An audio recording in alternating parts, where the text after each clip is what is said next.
Over confidence बहुत ज़्यादा था बीजेपी के जो कार्यकर्ता थे वही उन्होंने ही इनके विरोध में काम किया है। बीजेपी ओवर कॉन्फिडेंस में आ गई। बीजेपी ने अच्छा काम किया और टिकट डिस्ट्रीब्यूशन शायद बीजेपी कुछ खराब रहा। लोकसभा चुनाव 2024 में राजस्थान में जो कांग्रेस ने बाजी मारी है वो चौंका देने वाली है। बीजेपी की 25 सीटों का दावा इस बार फेल हो चुका है। वहीं बीजेपी के मंत्रियों से लेकर सांसद तक इस बार अपनी हार दर्ज करवा चुके हैं। वहीं कांग्रेस के कई बड़े नेताओं ने इस बार राजस्थान में बहुत अच्छी बाजी मारी है। अब हम आ चुके हैं राजस्थान की जनता की राय जानने कि आखिर राजस्थान की जनता क्या सोचती है, क्या कुछ कारण जनता के हिसाब से बीजेपी की कम सीटें आने को लेकर रहे। और अब हम जान लेते हैं राजस्थान की जनता से कि आखिर वो राजस्थान की राजनीति को लेकर बीजेपी के लिए क्या कुछ सोचती है। तो सर, बीजेपी की जो है वो 25 की 25 सीटें 10 साल से जीतती हुई जा रही थी। क्लीन स्वीप का टारगेट लिया था इस बार भी कि क्लीन चिट करके हम बिल्कुल 25 की 25 सीटें अपने नाम करेंगे। जो मंत्री पद का भी झटका लगा है कैलाश चौधरी बांसवाड़ा जैसलमेर बाड़मेर जैसलमेर से, जो वो भी नहीं जीत पाए और तीसरे नंबर पर आया है सबसे बड़ी बात। और बीजेपी के मौजूदा सांसद तक हार गए, तो उसको लेकर आपका क्या कहना है? उसको लेकर के तो एक यही कहना है कि कांग्रेस एक तो बहुत ही ज़्यादा ओवर कॉन्फिडेंस में थी और एक टिकट वितरण में इन्होंने बहुत ज़्यादा खामियां बरती हैं। बीजेपी ने टिकट वितरण में बहुत ज़्यादा खामियां की हैं। और जो मेन बात है वो ये है कि इनके जो कार्यकर्ता थे, बीजेपी के जो कार्यकर्ता थे वही उन्होंने ही इनके विरोध में काम किया है। क्योंकि इन्होंने जो सबसे बड़ी इनकी गलती थी वो ये थी कि इन्होंने सबको अपनी पार्टी में शामिल कर लिया, चाहे वो कैसा भी आदमी हो, कोई सी पार्टी का हो, सबको ले लिया इन्होंने। जो भी इनमें आना चाह रहा था उन पर यही जो आरोप लग रहे थे, इन पर घोटालेबाजों के आरोप लग रहे थे, उनको भी इन्होंने ले लिया। तो क्या है, जनता एक साथ ही विपरीत हो गई। और फिर उन्होंने एक बात और बोल दिया, उन्होंने संविधान बदल देंगे 400 सीट आने पर। तो वो संविधान बदलने का भी एक बहुत बड़ा रोक। जैसा कि गहलोत साहब बोल रहे हैं कि बीजेपी के घमंड ने उनको हरा दिया या ओवर कॉन्फिडेंस रहा, इसको लेकर क्या है कि क्या कारण रहा जो 25 की 25 सीटें बीजेपी के नाम नहीं हो पाई? 11 सीटें कांग्रेस लेकर चली गई। कांग्रेस की कैसी वापसी रही? कांग्रेस की तो अच्छी वापसी रही है राजस्थान में, और जगह तो नहीं थी, राजस्थान में अच्छी वापसी रही है। और ओवर कॉन्फिडेंस बहुत ज़्यादा था बीजेपी का, ये तो मानना पड़ेगा। और बीजेपी के कार्यकर्ता नाराज़ थे, इसमें कोई शक नहीं है। मैं तो वैसे कट्टर तो बीजेपी का ही हूँ शुरू से, दादा परदादा सब। पर क्या इस बार कांग्रेस ने बढ़िया वोटिंग ली है, क्योंकि आपस में देखो ये तो एक जैसा तख्ता तो रहता नहीं है, पलटता रहता है, कभी बीजेपी कभी कांग्रेस। तो कांग्रेस का भी राजस्थान में बढ़िया रहा है। वैसे मोदी ने भी अच्छा काम किया, मोदी भी बढ़िया आदमी है ना। अब जैसे लगा लो आप आगरे में, मतलब योगी जी, अब योगी जी बाबा छा गया है, उसने भी वहाँ गुंडागर्दी बंद कर दी। अब फिलहाल में तो यही है कि जो आएगा वही उसी की जय। 2029 में किसको देखते हैं? अब की हाँ, बीजेपी 300 पार भी नहीं कर पाई, तो अगली बार देखो नहीं कर पाई तो शायद कांग्रेस अच्छा काम करेगी तो कांग्रेस आएगी। अगर कांग्रेस ने काम नहीं किया तो तख्ता पलट जाएगा, फिर बीजेपी आ जाएगी। वो तो है ही है, ये तो कहीं भी देख लो, ताली 2 हाथ से बजती है, एक से तो बजेगी नहीं। 25 सीटें रही, उनको लेकर क्या कुछ कहेंगे आप? 25 सीटों का टारगेट लेकर चल रही थी, पर 14 सीटें नाम हुई 2 बार से। देखो, कांग्रेस सरकार का कई बार जो कार्य किए उन्होंने अच्छे किए, उसी आधार पे कांग्रेस की सीटें बढ़ी।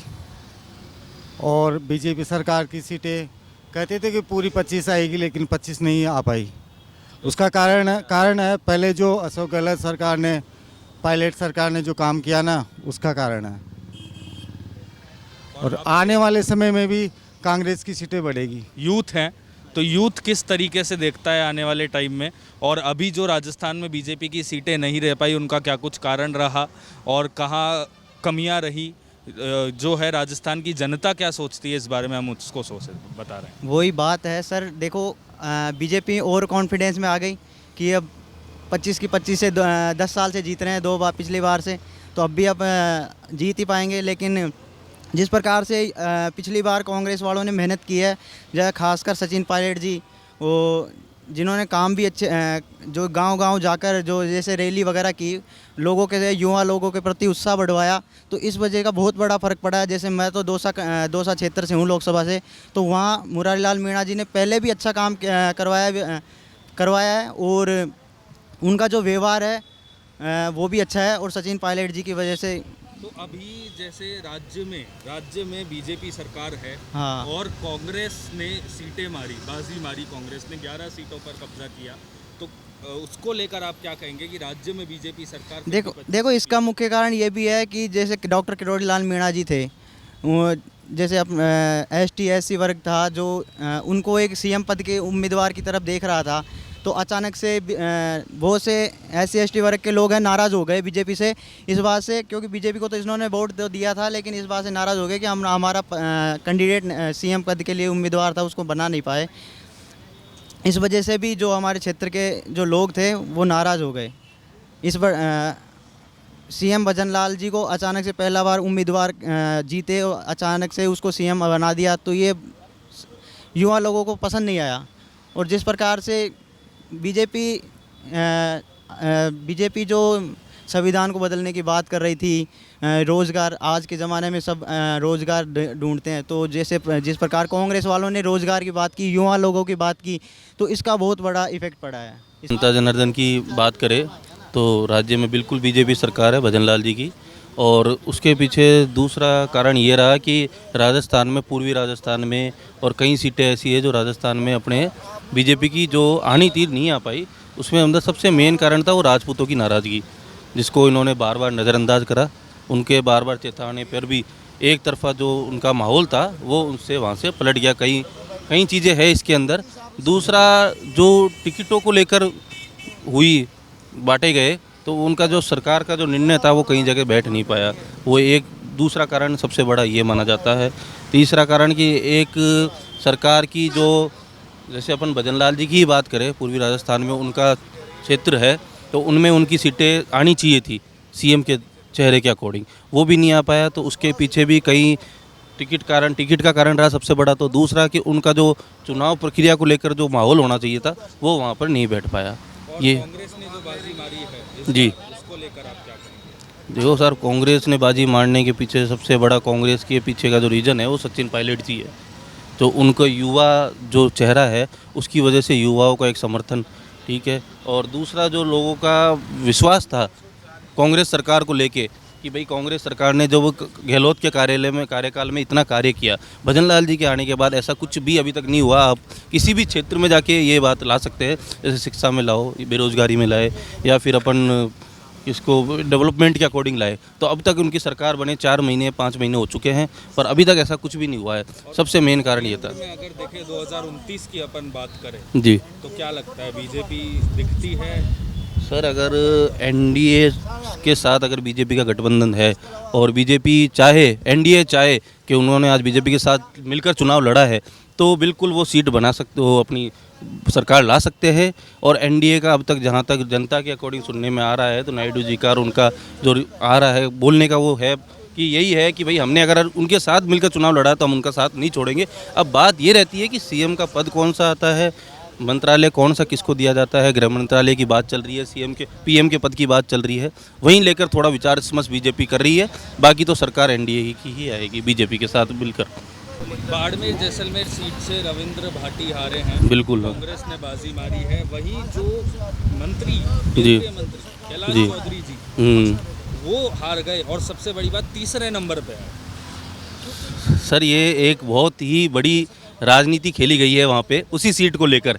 उसमें क्या हुआ है कि कैसे एक तो RLP का गठबंधन कांग्रेस से होना, दूसरा दोनों सीटें जाट समुदाय की होनी, और एक रविंद्र भाटी अकेला जो निर्दलीय है, जिसके पीछे ना तो कोई सपोर्ट नेता का ना किसी पार्टी का, और उनके बावजूद उन्होंने इतनी टक्कर दी, शानदार टक्कर दी है, तो वो तो एक हार में हार नहीं मानी जाएगी। बीजेपी की हार को आप कैसे? बीजेपी का हार भी सर, बीजेपी ने अपना, अब ये अंदरनी राजनीति बताया या इसको आप कुछ भी कहिए, उनका सीधा समर्थन था कि हमारे में से दोनों में से एक आना है। अगर दोनों अपने बराबरी में टक्कर लेना सर, तो रविंद्र भाटी सीधा निकल रहे थे। पर उन्होंने क्या किया है, उन्होंने सीधा अपना कैलाश चौधरी जी ने उमेद राम बेनीवाल जी को समर्थन दिया है अंदर ही अंदर, और उन्होंने अपनी सरकार कांग्रेस में बनवाई है। ये एक राजनीतिक दल कह सकते हैं अपन, या एक राजनीतिक छल कह सकते हैं, कुछ भी कहिए इसको आप, यही रीज़न था। नहीं तो अगर दोनों में अगर टक्कर, तीनों अगर अपने अपनी बराबरी की टक्कर से लड़ते, तो जो वोट थे वो कटते, हम दोनों वोट करते। रविंद्र भाटी को बहुत अच्छा सपोर्ट था, और बहुत अच्छा प्रयास किया है उन्होंने, उनकी टीम ने, उनकी लीडर्स ने बहुत काफ़ी मेहनत की। और एक मैं तो ये मानता हूँ, एक 26 साल के लड़के ने अगर निर्दलीय, ना किसी पार्टी का सपोर्ट, ना किसी नेता का सपोर्ट, सिर्फ अपने दम पर इतना सब कुछ कराया है, तो वो बहुत बड़ी बात है। आने वाले उनके राजनीतिक करियर के लिए मैं उनको बहुत बहुत बधाई देता हूँ, शुभकामनाएं देता हूँ। बीजेपी ने अच्छा काम किया। शायद जातीय समीकरण कुछ लोगों के मन में ज़्यादा हावी रहे, और टिकट डिस्ट्रीब्यूशन शायद बीजेपी कुछ ख़राब रहा। बाकी हम बीजेपी के साथ थे। और जो बड़ी बड़ी सीटों पे जो कांग्रेस के प्रत्याशी जीते हैं, उसको लेकर, कांग्रेस की वापसी को लेकर क्या कुछ कहेंगे? कांग्रेस कहीं वापसी नहीं करी। कांग्रेस के पास कोई नेता नहीं है। वसुंधरा और वो सचिन और गहलोत आपस में लड़ते रहते हैं, उनका कोई भविष्य नहीं है, फ्यूचर नहीं है। और सीटें कम आई हैं, अगली बार उससे बेटर हो जाएंगी। तो 2029 में आप बीजेपी को देखते हैं? बिल्कुल देखते हैं, सेंटर में भी और स्टेट में भी, दोनों में बीजेपी आएगी। बीजेपी और कांग्रेस की सीटों को लेकर इस बार जो प्रदर्शन रहा, राजस्थान की जनता ने साफ कह दिया कि बीजेपी ओवर कॉन्फिडेंस के चलते इस बार ज़्यादा सीटें, यानी कि 25 सीटों का टारगेट पूरा नहीं कर पाई। वहीं कांग्रेस के प्रदर्शन को राजस्थान की जनता ने अच्छा बताया। और अब आने वाले समय में देखना ये होगा क्या 2029 में बीजेपी बाजी मार पाती है। पर वहीं बीजेपी के जो समर्थक हैं वो साफ कह रहे हैं कि हमें बीजेपी ही चाहिए, और बीजेपी ने ही काम किया है, और 2029 में भी बीजेपी ही आएगी। पर क्या बीजेपी अपने समर्थकों का, अब जनता का विश्वास जीत पाती है, या 2029 में सरकार बदली जा सकती है? नवतेज टीवी, आयुष शर्मा।